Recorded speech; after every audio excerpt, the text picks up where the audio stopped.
Omumbozi y'eriizooba twakureetere ebi by'omuziraine kumanya yaaba naheereza omwana we kompyuta ningashi esimu omukaire aka aku tekinologi erimu neetungukira aha sipiidi y'amaani abazaire obwa hati okuheereza abaana baabo amasimu kyeyongiire.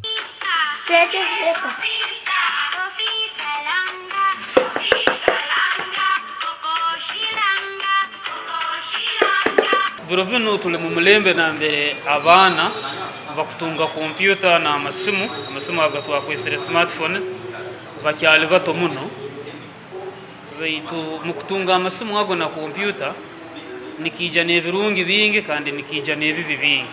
Mujino Patrick orukora nka Senior Information and Technology Officer Mountains of the Moon University nagira ngo n'obukirabe kiringo hariho oburungi orukwija no kuheereza abaana bato za kanyabwenge n'amasimu n'ebizibu nyamwingi nabyo byetooriire ekikorwa eki. Emirundi enyingi abaana bano nibaba batakegere kukozesa ebyoma bino kurungi, hati nk'oku bakuba batakegere kukozesa ebyoma kurungi nibesanga nibakozesa tebakumanya kusetinga passwords ezigumire.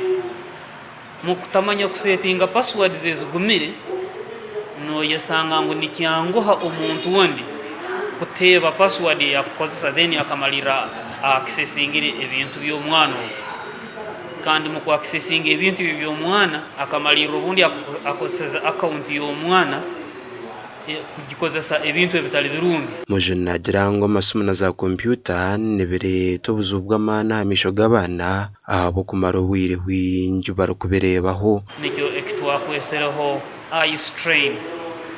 Omwana obwagenda akaikara mu maiso ga kompyuta rundi esimu kumara obwire obwingi amaiso agastraininga muno, amaiso nahamalira harugiremu endwara y'amaiso ekitakukanya kandi ntukimanya abantu abalengera okutunga obujanjabi bw'amaiso nimukimanya ngu obujanjabi bw'amaiso bwa sente nyingi kandi tubukukanya. Ogu nagumiza amashobora ngu abaana okwetegerereza bonka ebibaasa kubiihwaho ahabw'okugira ngu buri kimwe kyona ekirikumubuuzibwa nayirukangira kukironda aha kompyuta. Ekintu ekitukweta AI rundi artificial intelligence abaana abamu kuteekereza balikiire kimu n'obwokumukaguza ekikaguzo ekitaito kiti yakubeire nakozesa obwongo bw'okuteekereza naacwamu nakozesa esimu nagenda AI hakaija chat GPT niyo abantu bakyakizire kumanya hali ni ekintu ekitaito nagenda akaguza chat GPT so noyesanga ngu omwana esimu ye gyetaro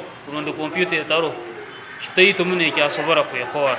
Abakugu nibongera bagira ngu abaana babaasa kuhendera bagwire omu mikono y'enkozi z'ebibi ezirikuba nizikoresa emikora ya internet kubahikyerera ekirikubaasa kubareetera akabi nk'okubabuzaho okubaguza hamwe n'ebindi.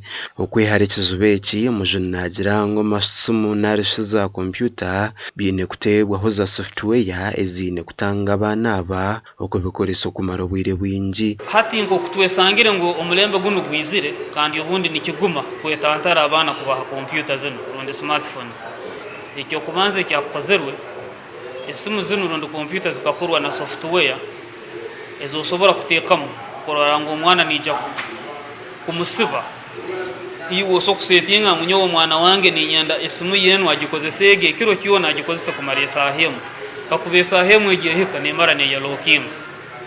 Ogu mulingo gw'okubanza. Mulingo gwa kabiri hariho na software still ezindi ezosobora kusetinga kurora ngu omwana obwaragenda kugenda nka ha websites rundi emikutu eyeroho ebintu ebitasemeriire emyaka y'omwana waawe kurora ngu software egi nebiblocking omwana ogu tasobora kubirora.